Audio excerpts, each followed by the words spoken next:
every crop we got. That's our shingles on our house.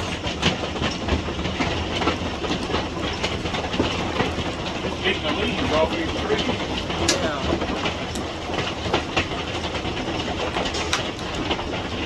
That is some big pieces of hail.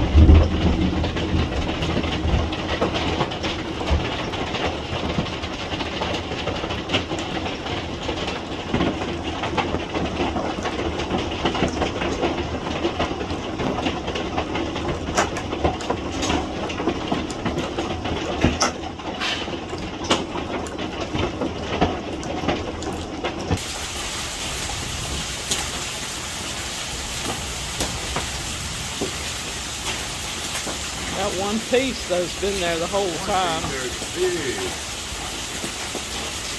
It's way bigger than 50 Street. Go around that garage. It's on the porch over here. Look at it laying over down on the porch. Right down.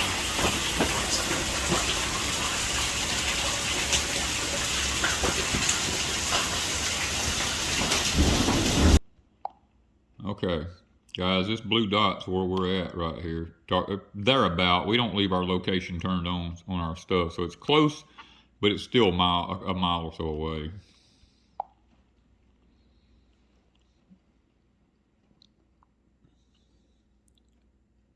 See, when it turned that bright white there, that was pure hail. This pure white that you see inside this cloud system here, that is hail fixing to move over us. I was watching it as it come, and let's see if we can get a little bit, another frame. Okay, there, it just went right over the top of us and hailed up to sizes of 50-cent pieces. We're out here this morning checking our crops. We had ping pong size hail this morning, and it really done a number on the snap beans there. I'm hoping it didn't destroy them completely.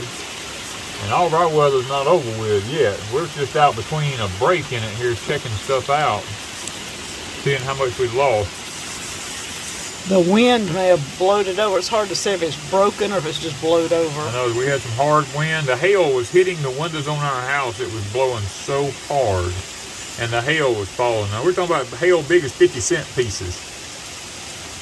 All right, I put the sweet potatoes up on high beds. I had an anticipation this might happen.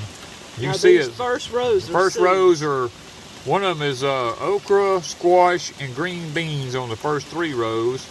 And they're holding water like they're supposed to be. The terrace is working out real good, the deep rows, but you can see the water's running. It's actually running, doing just what it's supposed to do. Fill the garden full of water and then run out the end. It's hard to see the sweet potatoes. Yeah, rain's blowing in on us here too.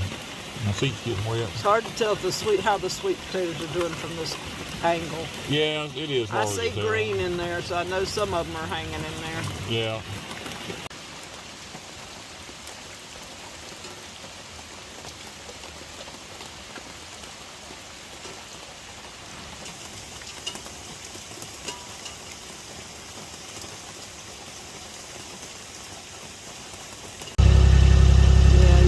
Can't, but they're still standing. They're still there. The onions are going to have to come out after this, I can tell that. Yeah. It dries up, we got to get them out. We have one tear in our shade cloth that we see from this ping pong size hail this morning. Hit right on that rib, and I guess one big block of ice hit right on that rib and must have caused it to tear there. Don't see any on the other one.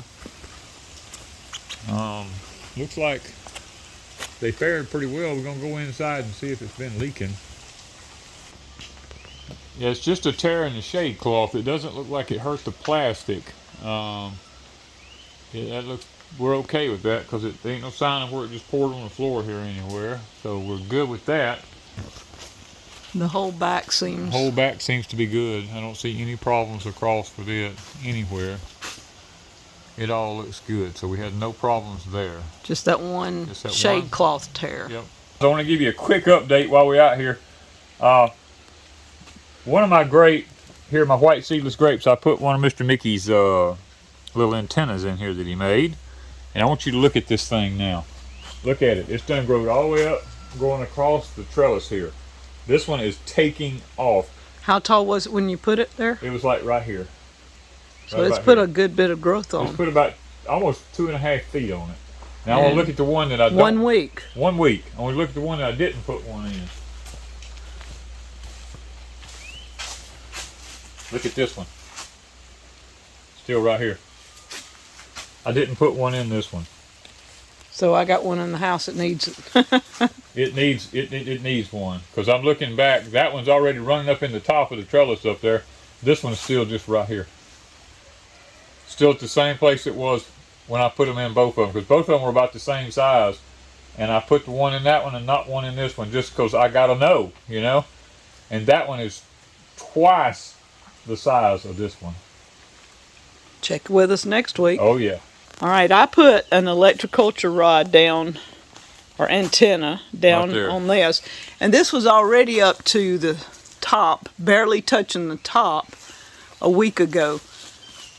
It's going crazy. It's got blooms. I've got little cucumbers, and they're starting to be pollinated.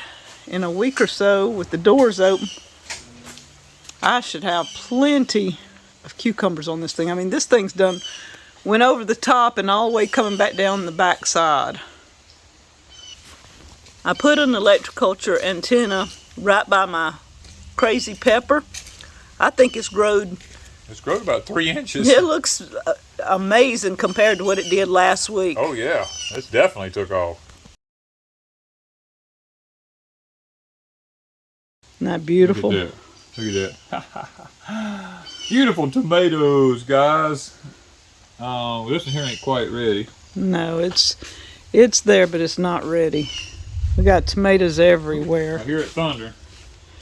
I got yellow wax beans, and look at these yellow wax beans. Now, I hadn't done any Electroculture on these, No. but look at them hanging. You done picked them once. Look at this. I done picked them twice, Okay. Look at this one right here. Look at this. and they're hanging in here. They're just going to town. These were good. Behind you, I see them hanging off of them plants. These were good grilled, weren't they? Oh, they were real good grills. Okay, coming in this one, looking at the top in here, we don't see no tears, no holes, no problems where hail knocked any holes in it. Because a lot of y'all asked, what about hail? Well, we just went through a ping pong size hailstorm. So, And both of these are, yours is 3 years old and mine's 2.5. Yeah. And the plastic's getting older. it's getting old. And this hot sun we have down here, I mean, it's. And it held up really well. Now, it does have a shade cloth over it still. So, that may play a factor in it.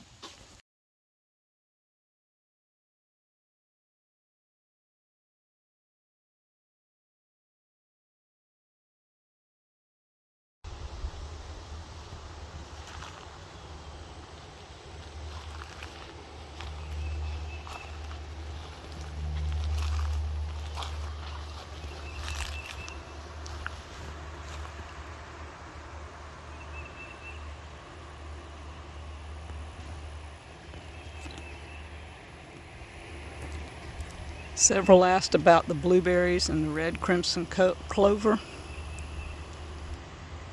This is just a beautiful sight.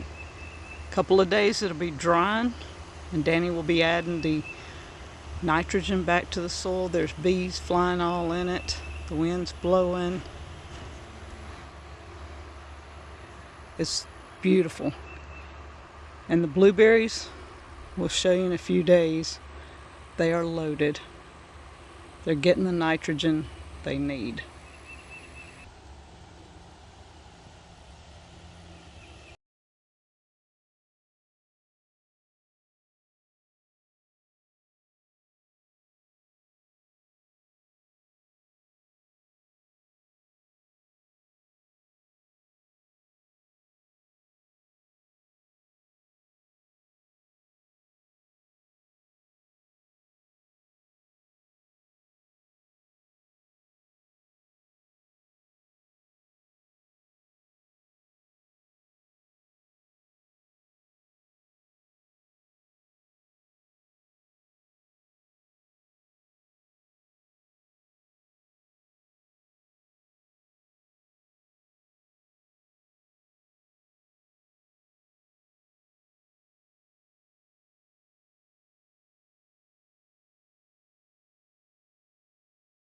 Y'all, Guys, this clover was standing like almost 2 foot tall the it other looks day. like somebody mowed it. It looks like, yeah, it looks like you run a steamroller over it. I mean, it is all flat. It's just flat. That wind blowed it down flat. The tops were so heavy. They were. I and guess water got them. So you're going to be mowing this whether you want to or not. Wow. I mean, this was beautiful red, probably almost 2 foot deep. I have some pictures I took a couple of days ago. You just wouldn't believe it, because I was like, man, this is the prettiest clover we've ever had. And I mean, now it's gone. It really looks like somebody mowed it. It looks like somebody run a steamroller over it. You can see where the leaves were beat off some of the trees. But beautiful sight this morning. The Danny corn's still standing. It didn't beat it down. But there's a lot of water. And he put it up on rows and mounded it good. So it's getting the water it needs.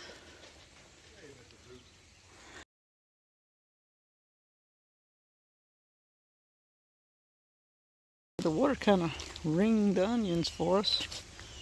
We had kind of done some of them, but the water just kind of washed the rest. The peas, we won't know for a while. Potatoes hung in there. Seems that the squash fared okay. So they're looking okay. By putting them on mounds helped. Danny put everything on mounds. Beans, some of these took a blowing. I don't know how they're gonna do. May have to work with them. The tomatoes hung in there. This one got broke over. And it's the one with the Electroculture rod, so I'm not sure how that's gonna do, but that one did break over. The bean with the Electroculture rod got flipped over, so I'm guessing it didn't break it, it just flipped it. Maybe it'll stand back up, but we've got some damage. Mainly just wind damage, looks like.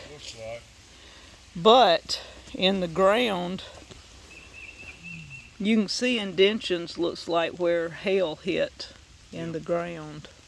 The holes. This one took the worst beating, I guess. Yeah. The wind and all. The wind and the hail together. And that was the prettiest ones with the most. Yeah. They may come on back, but I mean, a heavy cloud coming on. It did. It broke some of the corn off behind you. What happened here? No, I think a hail may have broke that off. It broke that one? Yeah, I think that's just where hail hit it and broke it off. Just hit it at a certain angle. Yeah. But overall, if something had eaten it, it would be a lot more. A lot more than one stalk. Yeah, it's just a big old block of hail hit it.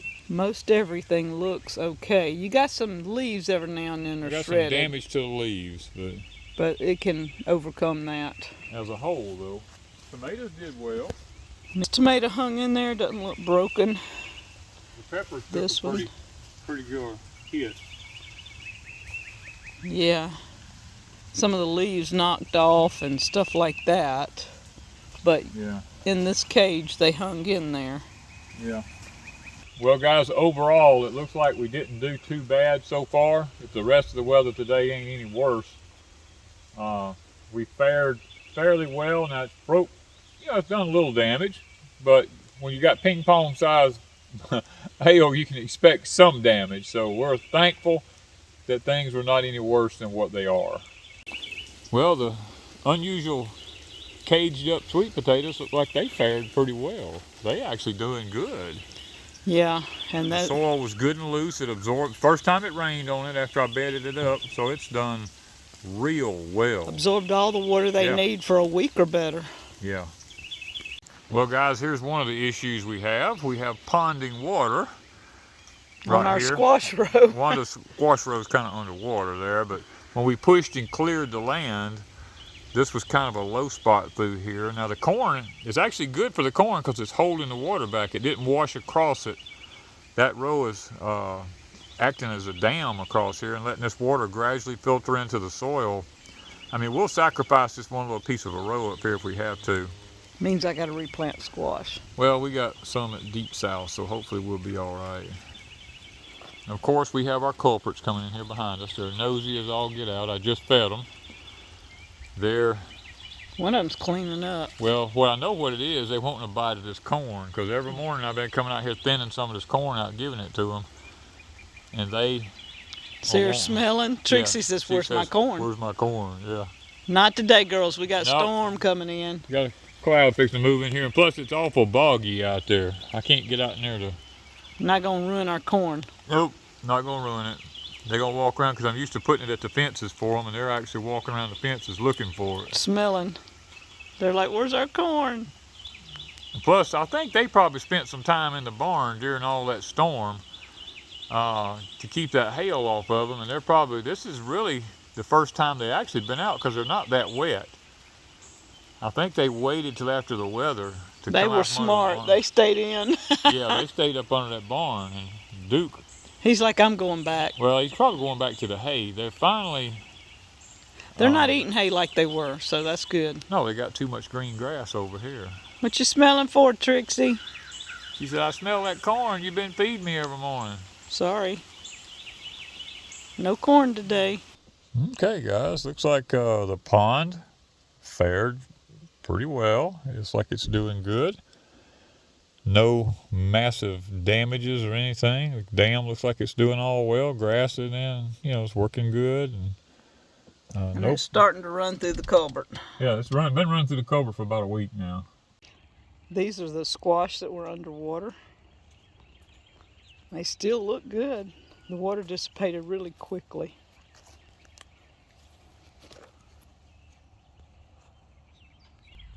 All the Murasaki sweet potatoes are looking really awesome. They got plenty of water.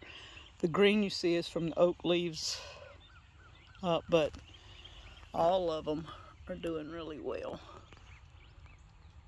We went through a severe hailstorm, had hail the size of ping pong balls. Luckily, it did beat the leaves up on the corn a little bit, but it didn't really destroy it. Didn't destroy any of the garden. It fared pretty well. We got 2 inches of rain during that storm and lots of high wind. And thankfully, everything fared well. But what we are having, we're having an animal problem, because when you're standing here, the smell of this corn is it smells like sweet corn. It's so sweet smelling that we have found 3 or 4 stalks in the field out there that's eat off about, I'm gonna say about 2 feet high. It's been chewed off. There's no deer tracks, so we know the bone sauce is doing its job. What we are trying to figure out, is it a fox? Is it a possum standing up on his hind legs chewing it off? Is it a coyote rambling through? We don't know. We're going to be setting up cameras to check the perimeters once we get this done. But what we've done is we've contacted Grower Solutions, and they sell a product called a DeWitt deer fence. Now, it's not going to be technically for deer, even though that's what it's made for. We're going to be using it because it's an environmentally safe product. It says here it's a propylene netting, environmentally safe mesh netting. Polypropylene. Polypropylene. I'm sorry there. It's safe, humane, and alternative to putting up wire fencing. Discourages deer and other small animals from destroying vegetation. Easily attaches to metal or wooden post. It's reusable. Contains UV inhibitors for durability, and it will not rot. So it's 7 foot high, about 350 feet long. It's very economical to purchase. I mean, it didn't cost us a fortune. We felt like it was pretty reasonable for compared to what we're spending in field fencing. Now, we did have to purchase the 8-foot steel fence post, which we have to drive them with a ladder from way up high, but that's fine. So what we're going to do is we're going to put this up around this, and we're going to use zip ties to put it up with, so that, when the season's over and we want to come in here and do something else, we can just take a pair of wire snips and go along and clip the zip ties and re-roll this stuff back up, put it back in the barn, and keep it, to use again next year. So that's our plans at this moment. And if you're interested in a product like this to help protect your property from critters, I'm just going to say critters. You may have a problem with deer. Like we don't have any problem right now. The bone sauce has been working for us. You know, maybe you've got a problem with maybe even crows. I think this probably would deter crows and stuff from coming in. And small animals, if you get it down against the ground. Now I know an armadillo will probably push under it or something like that, and other animals may try to go under it, but I really believe it's going to be a good deterrent. And with our camera system set up, it will tell us when something comes in, if it does, what it is, and all that, and we'll be able to eradicate the problem once we know what we're dealing with. So go check out in the link down below. You'll see Growers Solutions link. Check it out if you're interested in this DeWitt deer fencing. Plus, they have a whole host of things, guys. We have a discount code. You can get greenhouses, you can get irrigation systems, you can get all kind of gardening supplies, deer fencing, whatever. They carry a whole array of things. So check out in the description down below. There's a link to all this, and if you need it, I mean, it would. I'm telling you, this is, I'm hoping, works for us. And it's similar to bird netting, right? It looks just like it.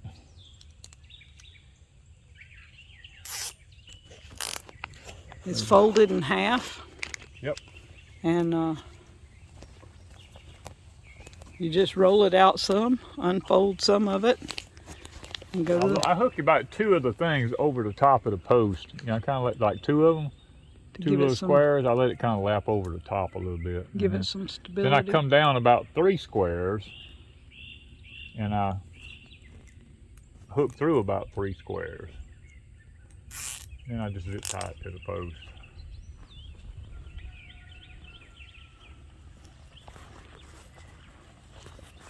Very light, not heavy. That's one thing. Anybody could put this up. Yeah, I mean, I just stick my fingers in the ends and just let it roll because it's got cardboard tube through the middle of it.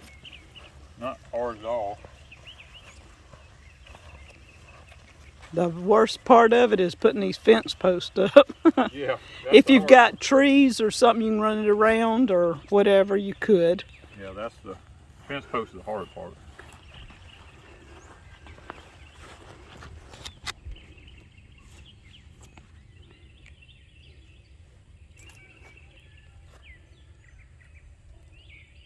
I guess what I like about it is it won't rot. Let's just hope it keeps animals out. Yeah, let's just pray. Because we've got all our tomatoes and squash and cucumbers and beans, all everything's. Our field peas is all over there. I mean, they would love field peas, wouldn't they? Yes. So everything's getting there. It's time to put the fence up. Yep, it's time to get it done.